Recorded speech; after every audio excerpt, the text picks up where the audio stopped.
जो महापुराण की कथा कहती है, 3 चीजों से दूर रहना। दूसरे की 3 चीजें हमारे पास नहीं आना चाहिए। एक पांव की चप्पल जूता, दूसरे नंबर पर छाता, तीसरे नंबर पर मांग का टीका। ये 3 चीजों से थोड़ी सी दूरी बनाकर चलना। इन 3 चीजों से थोड़ी सी, किसी के पांव की चप्पल हमारे पांव में ना आए, किसी के पांव की पादुका, किसी का जूता चप्पल हमारे पास ना आए, इसका स्मरण रखें। किसी का छाते की छांव में आप बैठे मना नहीं है, छत्र की छांव में बैठे मना नहीं है, किसी के छाते की छांव में चले मना नहीं है, पर किसी का छाता, किसी का छत्र अगर बारिश में गर्मी में तुम्हारे घर पर आ भी गया है तो बहुत दिन तक तुम्हारे घर में नहीं रहना चाहिए, वो छत्र तुम्हें वापिस कर आना चाहिए। किसी का छत्र, किसी की पादुका और किसी का मांग का टीका अगर तुम्हारे मांग में आ गया है तो उसको कहीं ना कहीं आपको रखना चाहिए, उसको हमें धारण नहीं करना।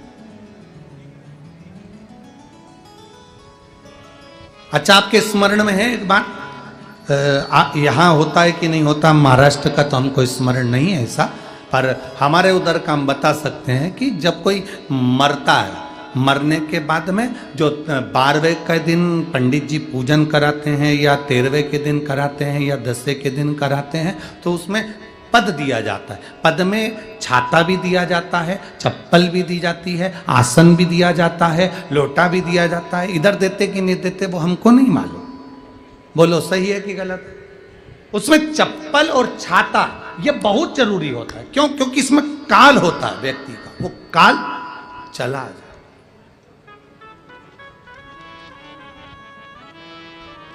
कभी किसी गुरुद्वारे में गए हो आप लोग? अरे जम के तो बोलो।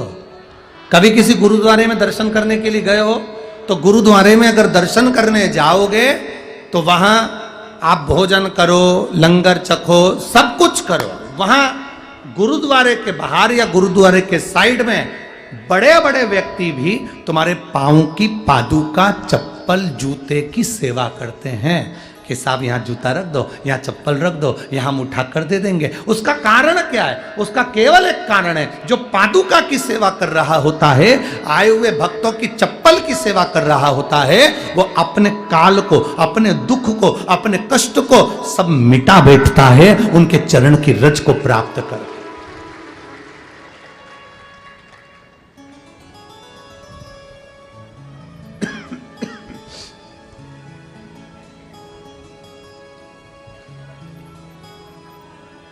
एक छाता, चप्पल, मांग का टीका, ये इसमें काल की समावेशता है, इसमें काल है, दूर रखिए, दूर। एक बहन ने एक पत्र लिखा है,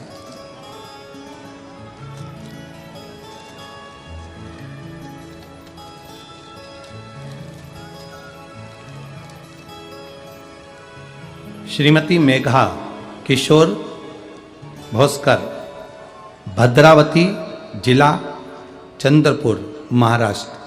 कहीं बैठी हैं क्या? कहीं बैठी हो तो हाथ हिलाइएगा। आप ही हैं? हाथ हिलाइएगा। मेरा नाम मेघा भोसकर है, मैं भद्रावती शहर से हूँ। गुरुदेव, मेरी जिंदगी में बहुत पहाड़ टूट गए और बहुत खुश की जिंदगी थी, पर दुख की जिंदगी भी सामने आई। एक समय ऐसा आया कि इन प्राणों को रखना नहीं था, शरीर छोड़ देना था। मेरी 2 साल की बेटी है, 9 महीने का मेरा गर्भ। अचानक पति की तबीयत खराब हुई और गर्भ में बच्चा था और पति मर गया। पति का देहांत हो गया। 2 साल की बेटी, 9 महीने का गर्भ। पति के जाने के बाद बच्चे का जन्म हुआ। विचार मन में आया कि अब इस शरीर को नहीं रखना। पिता चला गया और बच्चा बाद में जन्म ले रहा है। बड़ा दुख है। दुनिया के लोग बहुत अपशब्द कहते हैं गुरुदेव, बहुत आड़ा टेढ़ा कहते हैं। लोग बच्चे को भी ताना देते हैं, बाप को खा गया या बाप को निकल गया। आखिरी में ये विचार करा कि अब बेटी बेटा और मैं इस शरीर को नहीं रखा। इतने में मेरी बड़ी बहन ने मुझे कहा कि तू दुख मत मना, सियोर वाला महाराज कथा कहता है तो उसको सुनना चालू कर। आस्था चैनल पर पहली बार आपकी कथा सुनी गुरुदेव। शायद मेरे जैसी कितनी बेटियां होंगी जो आपको भाई जैसा मानती होंगी, जिनकी लाज आपने रखी है और बचा लिया आपने। गुरुदेव, अब विचार कर लिया था कि शरीर नहीं रखना, बेटी भी है बेटा भी है और पति चले गया, शरीर क्या काम। पर आपकी कथा ने मुझे बल दिया और मैंने उस दिन से सोच लिया कि मरने का विचार नहीं, शंकर भगवान की भक्ति करने का विचार करना है। दोनों बच्चों को शिव की भक्ति में रमाना, लगाना और खुद भी शंकर की भक्ति में लग जाना। मैं बाबा का क्या गुणगान करूं। दर दर भटकने वाली को भी बाबा ने हाथ पर पकड़कर वापिस थाम लिया और आज मेरे बाबा मेरा साथ ऐसा देते हैं जैसे मैं उनकी बेटी और वो मेरे बाप हैं, वो मेरे पिता। मैं बाबा को धन्यवाद देने के लिए आई हूं गुरुदेव कि मेरे बाबा ने मेरी लाज रखी है। बच्चे आए हैं दोनों साथ में। श्री शिवाय नमस्तुभ्यम, हाथ हिलाइएगा एक बार। हर हर महादेव। बैठिए बहन। मेरी जीवन के सारे दुख अब मेरे महादेव के होते हैं। मैं केवल एक काम करती हूं, शंकर की कथा सुनना, शंकर के मंदिर में एक लोटा जल चढ़ाना और मेरे दुख का निवारण वो करते हैं। आप उसके भरोसे हो तो वो आपको साधता है, वो आपको साध है।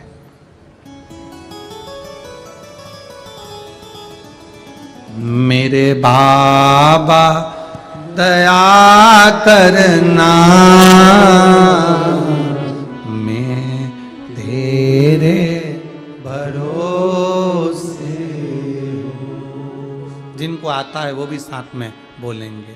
मेरे बाबा दया करना, मैं तेरे भरोसे हूँ। ना घर के भरोसे हूँ, ना परिवार के भरोसे हूँ, ना घर के भरोसे हूँ, ना परिवार के भरोसे हूँ। मेरे बाबा दया करना, मैं तेरे भरोसे हूँ। भोले बाबा दया करना, मैं तेरे भरोसे हूँ। शिव के भरोसे रहना एक बड़ा सुंदर प्रसंग है महाराज जी। आज की कथा में, इस वाणी की कथा में, वाणी के पास के मुखबधिर बच्चे जो कई सालों से आस लगाकर बैठे थे कि हमको सियोर वाला महाराज की कथा सुनना है, उन्होंने राजकुमार जी से संपर्क किया। राजकुमार जी ने उनसे कहा कि आपके जितने स्कूल के बच्चे हैं मुखबधिर, वो सब बच्चे इस कथा में कथा सुनने आए और 75 बच्चे कथा सुनने के लिए आए हैं मुखबधिर। जहां बच्चे बैठे हैं वो खड़े हो जाएं बेटा। ये 75 बच्चे जिन्होंने राजकुमार जी से संपर्क किया कि हमें केवल सियोर वाला महाराज की एक बार कथा सुनना है और उसकी व्यवस्था आपको करना है। और राजकुमार जी ने सभी बच्चों को आमंत्रित करा कथा सुनने के लिए। एक बार जोरदार ताली बजाएं इन बच्चों के लिए जो प्रेम से कथा के तत्व को ग्रहण करने। ये शिव तत्व है इनके भीतर का। इन बच्चों के भीतर शिव भक्ति की एक ललकता, इन बच्चों के भीतर भी वो ललकता है कि भगवान देवाधिदेव महादेव हमारी भी सुनेगा। जब सबकी सुनता है तो हमारी भी सुनेगा। बैठिए बेटा, बैठिए। शंभो, ये शिव भक्ति का एक आनंद लक्ष्य है। हम उसके भरोसे, मेरे बाबा दया करना, मैं तेरे भरोसे, भोले बाबा दया करना, मैं तेरे भरोसे। कोई धन अच्छा आ गया, भजन हो गया। कोई भोजन अच्छा आ गया, भजन हो गया।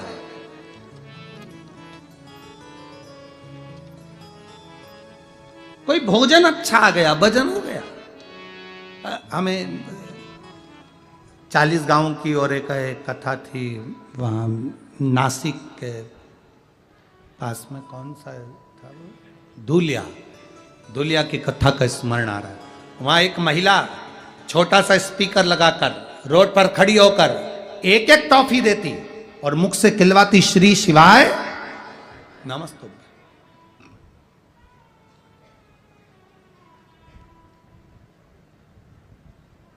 कई पत्र आए उसके, और वो टीवी में पर हमने उसका दर्शन कराया था आप लोग। कई पत्र आए, कई पत्र।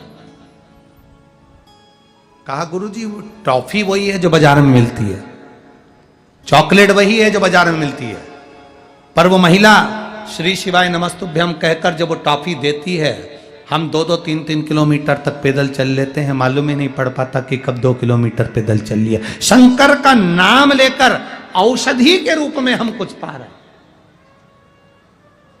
यहां पर लोग पानी बांटते हैं, जल बांटते हैं, कोई मिठाई बांटेगा, कोई पूड़ी बांटेगा, कोई सब्जी बांटेगा, कोई हलवा बांटेगा, कोई बिस्कुट बांटेगा, कोई कुरकुरे बांटे, कोई बांटने वाला बांट रहा है। उसके मुख से श्री शिवाय नमस्तुभ्यम बोलकर तुम लेना, और उसके मुख से, देने वाले के मुख से भी शंकर का नाम निकले, तो वो औषधि का कार्य करता है। क्यों कहते हैं लोग कि कुबरे, ये हम शिव कथा सुनने के लिए जब पंडाल में बैठते हैं तो हमारे आधे से ज़्यादा, हम तो उन लोगों से भी कहेंगे जिनके पाँव में भी तकलीफ है, कमर में भी तकलीफ है, एक बार बैठ कर सुनो कथा, उसके चरणों में बैठ कर सुनो, और 3 दिन के अंदर बताना लिख कर कि कमर में और पैर में आराम लगा कि नहीं। शिव महापुराण कोई साधारण नहीं है, आप दिल से कहेंगे, वो दिल से। मेरे बाबा दया करना, मैं तेरे भरोसे। यह हमारा विश्वास दृढ़ हो, हमारा भरोसा।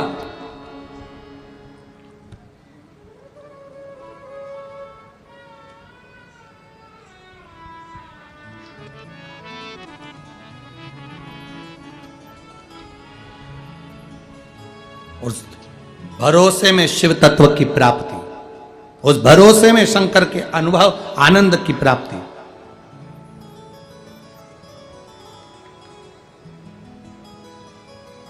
महाराज देवराज चोरी का धन लेकर आया, शरीर में तप पड़ा, कष्ट आया, बुखार आया, शिव मंदिर में चला गया, शंकर के मंदिर में बैठ गया। शिव मंदिर में इसलिए गया था क्योंकि ठंड लग रही थी, ताप पड़ रहा था, शरीर में बुखार आ रहा था। बोले नहीं